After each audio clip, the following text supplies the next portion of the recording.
Vous avez vu Elisabeth Borne qui s'oppose à la légalisation du cannabis. Qui est d'accord avec la ministre? Moi, totalement. Moi, je suis d'accord avec vous. Totalement d'accord. Il ne faut surtout pas dépénaliser le cannabis à usage ludique. Le cannabis, ça rend dépendant. Le cannabis, c'est addictif, c'est extrêmement dangereux. Donc pour moi, c'est absolument pas récréatif. C'est un danger pour la société. Je suis entièrement d'accord avec elle. Ne pas dépénaliser. Ouais, non, c'est très dangereux, ouais. Et il y a beaucoup de choses qui sont très dangereuses et dont tout le monde se fout.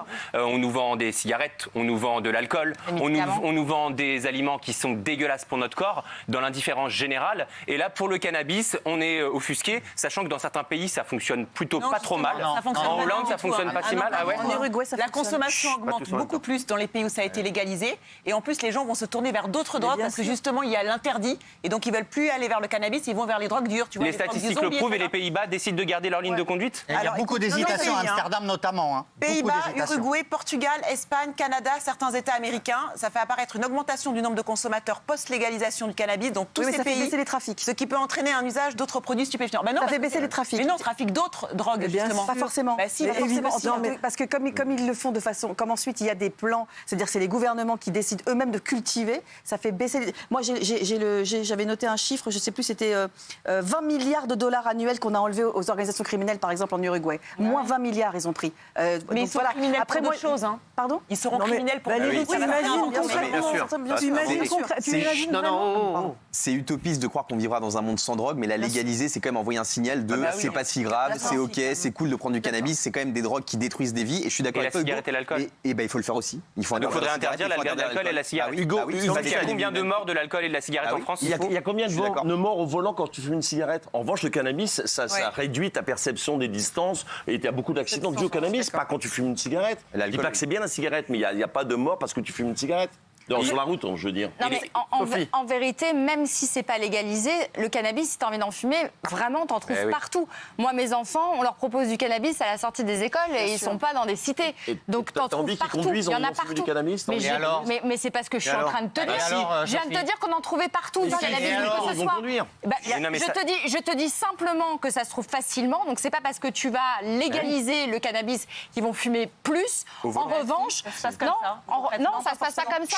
Ça se passe pas comme ça. Dans toutes les statistiques que j'ai lues, oui. Je suis d'accord avec Géraldine Lafont. Mais moi, c'est pas du tout les sondages que j'ai vus. Moi, j'ai vu qu'au contraire, ça faisait réduire justement la bulle. T'as vu des mauvais sondages. Par exemple, si on prend l'alcool. Si c'était le week-end avec ton mec, à mon avis.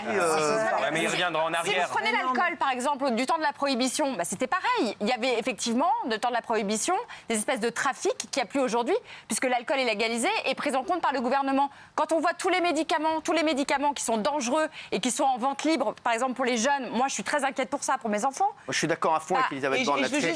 C'est ahurissant ce que vous dites, Sophie. Oui, je suis d'accord. On en trouve partout, donc il y a une sorte de fatalité. Comment on en trouve partout? Vous êtes malade ou quoi? Des cons aussi, on en trouve partout.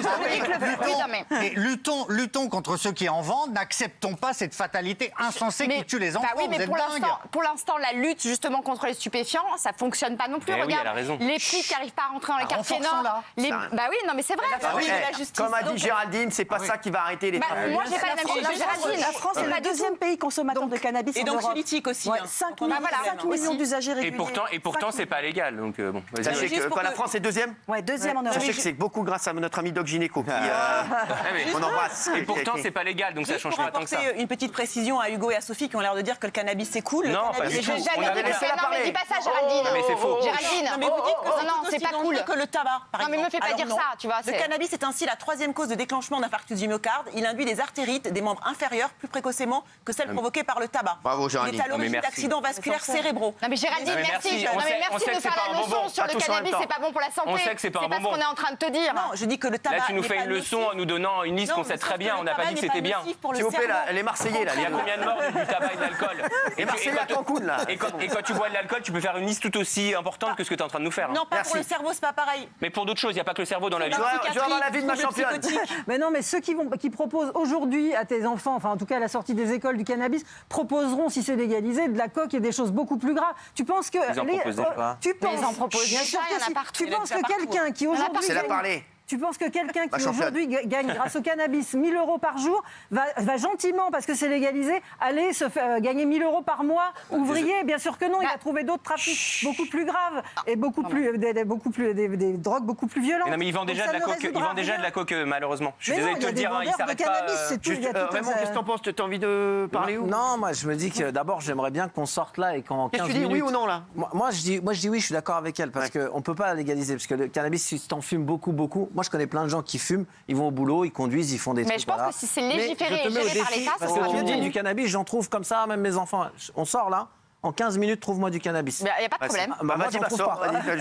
En 15 minutes, si je le sors, je te jure que je trouve pas de cannabis. Moi aussi. En 15 minutes, 20 minutes, 30 minutes, j'en trouve pas. Par contre, faut avoir un truc, faut avoir un réseau. Par contre, si tu le légalises, demain, je vais au tabac, en 5 minutes, je t'en trouve. Et si j'ai envie de fumer 3 pets et que je prends un 44 tonnes et que j'écrase une voiture et que j'écrabouille une voiture, s'il y a ta fille dans la voiture, tu vas dire s'il n'avait pas fumé de cannabis, peut-être que... Ok, d'accord. C'est la vérité, les mecs, c'est comme l'alcool, c'est la vérité. Donc, en fait, tu renfloues les caisses des réseaux de trafiquants de stupéfiants. S'il vous plaît, s'il vous plaît. C'est la prohibition. Il faut lutter contre le trafic. C'est pareil. Mais c'est complètement dingue que les deux là, vous êtes malades. Vous êtes en train de dire, non mais vous vous rendez pas compte. Mais non mais attends, des énormités. tous les pays en débattent, Gilles. On n'est pas des fous furieux parce qu'on n'est pas en train de dire que c'est extraordinaire. C'est ce que dit traduis pas ce qu'on dit. On n'est pas en train de dire fumons tous des pètes, on n'est pas débiles. On essaie d'ouvrir le débat en se posant les bonnes questions comme le font plein de pays. Et il y en a qui reviennent pas en arrière. Je suis désolé. Vous êtes complètement. Et en plus, Valérie a raison. Il y a aussi le cannabis thérapeutique. Ça existe aussi. C'est un autre débat. Morphine thérapeutique, on prend pas. Dans l'illégalité les deux là. Voilà. On ne fume pas de cannabis, on n'est pas dans l'illégalité. Si. N'importe quoi. Arrêtez. Mais on n'en fume pas. Qu'est-ce que tu racontes, Vous toi? faites du prosélytisme Allez, casse-toi. pro-cannabis, c'est scandaleux. Il a dit allez, casse-toi. C'est d'ailleurs, non mais c'est ce que dit d'ailleurs Elisabeth Borne justement en préambule. Elle dit on se pose toujours la question. Voilà, le débat revient systématiquement parce que effectivement on se pose la question de savoir ce que ça pourrait donner. Merci.